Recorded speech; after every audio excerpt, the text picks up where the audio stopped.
ആക്രമണത്തിന് ശേഷം ഗസയ്ക്ക് മീതെ വീണ്ടും യുദ്ധഭീതി കനക്കുകയാണ്. വെടിനിർത്തൽ കരാറിന് വിരുദ്ധമായി പുതിയ ആവശ്യങ്ങളുമായി US പ്രസിഡന്റ് ഡൊണാൾഡ് ട്രംപും ഇസ്രായേൽ പ്രധാനമന്ത്രി ബെഞ്ചമിൻ നെതന്യാഹുവും രംഗത്തെത്തിയിരിക്കുകയാണ് ഒരു വശത്ത്. ഇതിനു പുറമെ കരാർ കാറ്റിൽ പറത്തി ഗസയിൽ ഇപ്പോഴും കുരുതി തുടരുന്നു ഇസ്രായേൽ. ഗസയിലേക്കുള്ള മാനുഷിക സഹായം തടഞ്ഞു വെക്കുകയും ചെയ്യുന്നു. ഇതോടെ ബന്ദിമോചനം തൽക്കാലം നിർത്തിവെക്കുകയാണെന്ന് ഹമാസും പ്രഖ്യാപിച്ചു. ഹമാസ് നിലപാട് കടുപ്പിച്ചതോടെ വീണ്ടും ഗസ ആക്രമിക്കുമെന്ന് ഭീഷണി മുഴക്കിയിരിക്കുകയാണ് ഇസ്രായേൽ. ഗസ ആക്രമിക്കാനുള്ള നീക്കങ്ങൾ ഇസ്രായേൽ അണിയറയിൽ സജീവമാക്കുന്നതിനിടെ ഹമാസ് തങ്ങളുടെ നേതാക്കൾക്ക് സുപ്രധാനമായ ജാഗ്രതാ നിർദ്ദേശം നൽകിയതായാണ് റിപ്പോർട്ടുകൾ പുറത്തുവരുന്നത്. മൊബൈൽ ഫോൺ ഉപയോഗിക്കുന്നത് നിർത്തണമെന്ന് മുതിർന്ന നേതാക്കൾക്കെല്ലാം നിർദ്ദേശം നൽകിയിരിക്കുകയാണ് സംഘം. ഇസ്രായേൽ സൈന്യത്തിന് ട്രാക്ക് ചെയ്യാനാകുന്ന ഒരു ഉപകരണവും ഉപയോഗിക്കരുതെന്നും സുരക്ഷിതമായ സ്ഥാനങ്ങളിലേക്ക് മാറി നിൽക്കണമെന്നും ഉത്തരവിട്ടിട്ടുണ്ടെന്നാണ് വിവരം. ഹമാസ് സൈനിക വിഭാഗവും രാഷ്ട്രീയ നേതൃത്വവും സംയുക്തമായാണ് ഇത്തരമൊരു തീരുമാനം കൈക്കൊണ്ടത്. അറബ് പത്രമായ അഷർക്ക് അൽ ഔസദാണ് വിവരം പുറത്തുവിട്ടത്. സംഘത്തിന്റെ രാഷ്ട്രീയ സൈനിക വിഭാഗങ്ങളിലെ മുതിർന്ന നേതാക്കൾക്കെല്ലാം ജാഗ്രതാ നിർദ്ദേശം ലഭിച്ചിട്ടുണ്ട്. യുദ്ധകാലത്ത് പ്രമുഖരായ ഹമാസ് നേതാക്കളെല്ലാം മൊബൈൽ ഫോൺ, പേജർ ഉൾപ്പെടെയുള്ള ആശയവിനിമയ മാർഗങ്ങൾ ഉപയോഗിക്കുന്നത് നിർത്തിയിരുന്നു. ലെബനാനിൽ ഹിസ്ബുള്ള നേതാക്കളെ ലക്ഷ്യമാക്കി നടന്ന ഇസ്രായേൽ പേജർ ആക്രമണത്തിന് പിന്നാലെയാണ് നേതാക്കൾ ഇതേക്കുറിച്ച് കൂടുതൽ ജാഗരൂകരായത്. മൊബൈൽ ഫോൺ വഴി നേതാക്കളുടെ ലൊക്കേഷൻ ട്രാക്ക് ചെയ്ത് കൊലപ്പെടുത്താൻ ഇസ്രായേൽ നീക്കമുണ്ടെന്ന് രഹസ്യ വിവരങ്ങൾ ഉണ്ടായിരുന്നു. ഹമാസ് തലവനായിരുന്ന ഇസ്മായിൽ ഹനിയെ ഇറാൻ സന്ദർശനത്തിനിടെ ഇസ്രായേൽ കൊലപ്പെടുത്തിയതും ഇത്തരത്തിൽ ലൊക്കേഷൻ പിന്തുടർന്നായിരുന്നു എന്ന തരത്തിൽ റിപ്പോർട്ടുകൾ ഉണ്ടായിരുന്നു. വെടിനിർത്തൽ കരാർ പ്രാബല്യത്തിൽ വന്ന ശേഷം നേതാക്കളിൽ പലരും പഴയപടി മൊബൈൽ ഫോൺ ഉപയോഗിക്കാൻ തുടങ്ങിയിരുന്നു. ഇതിന്റെ അടിസ്ഥാനത്തിലാണ് വീണ്ടും ആക്രമണ സാധ്യത മുന്നിൽ നിൽക്കെ നേതാക്കൾക്ക് ജാഗ്രതാ നിർദ്ദേശം നൽകിയിരിക്കുന്നത്. ഗസയിൽ ഇസ്രായേൽ ആക്രമണത്തിൽ തകർന്ന കെട്ടിടാവശിഷ്ടങ്ങൾക്കിടയിൽ ചാര ഉപകരണങ്ങൾ ലഭിച്ചതായും ഹമാസ് വൃത്തങ്ങൾ അഷർക്കിനോട് വെളിപ്പെടുത്തിയിട്ടുണ്ട്. വീടുകളുടെയും കെട്ടിടങ്ങളുടെയും അവശിഷ്ടങ്ങൾക്കിടയിലും കല്ലുകൾക്കിടയിലും വരെ ക്യാമറകളും ശ്രവണ ഉപകരണങ്ങളും എല്ലാം സ്ഥാപിച്ചിരുന്നതായാണ് വിവരം. ഹമാസിന്റെ നീക്കങ്ങൾ അപ്പോൾ മനസ്സിലാക്കുകയും ഒളിസങ്കേതങ്ങൾ കണ്ടെത്തുകയുമാണ് ചാര നീക്കത്തിലൂടെ ഇസ്രായേൽ ലക്ഷ്യമിടുന്നതെന്ന് വ്യക്തമാണ്. ചാരനീക്കം മനസ്സിലാക്കി ഹമാസിന്റെ നേതൃത്വത്തിൽ അവശിഷ്ടങ്ങൾക്കിടയിൽ വ്യാപകമായ തിരച്ചിൽ നടന്നിരുന്നു.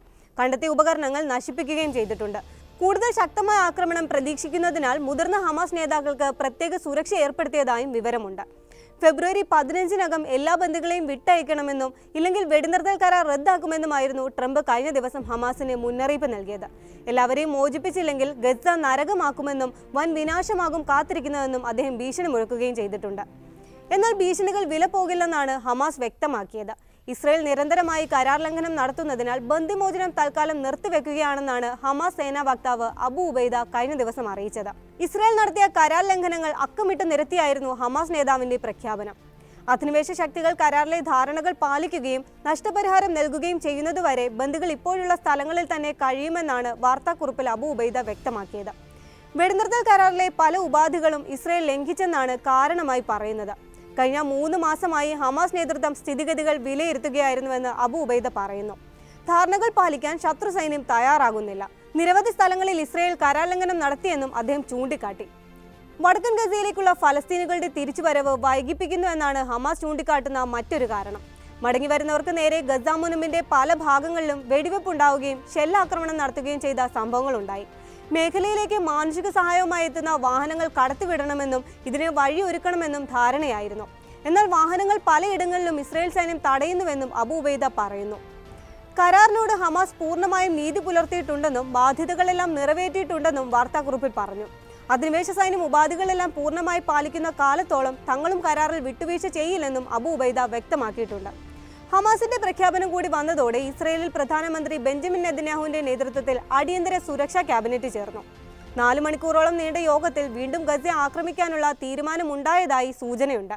ട്രംപിന്റെ ഭീഷണി ഏറ്റുപിടിച്ച് ശനിയാഴ്ചക്കകം എല്ലാ ബന്ദികളെയും കൈമാറണമെന്ന ആവശ്യം ക്യാബിനറ്റ് യോഗത്തിന് ശേഷം നെതന്യാഹുവും ആവർത്തിച്ചു. നടപടി ഉണ്ടായില്ലെങ്കിൽ അതോടെ വെടിനിർത്തൽ അവസാനിക്കുമെന്നും ഗസയിൽ IDF ആക്രമണം കടുപ്പിക്കുമെന്നും അദ്ദേഹം വ്യക്തമാക്കി. ഹമാസിനെ സമ്പൂർണ്ണമായി പരാജയപ്പെടുത്തുന്നതുവരെ ആക്രമണം തുടരുമെന്നും അറിയിച്ചിട്ടുണ്ട്. ഇതിനിടെ ഏത് സമയത്തും ആക്രമണത്തിന് തയ്യാറെടുക്കാൻ ഇസ്രായേൽ സൈന്യത്തിന് പ്രതിരോധ മന്ത്രിയും IDF തലവന്മാരും നിർദ്ദേശം നൽകിയതായും വാർത്തകൾ പുറത്തുവരുന്നുണ്ട്.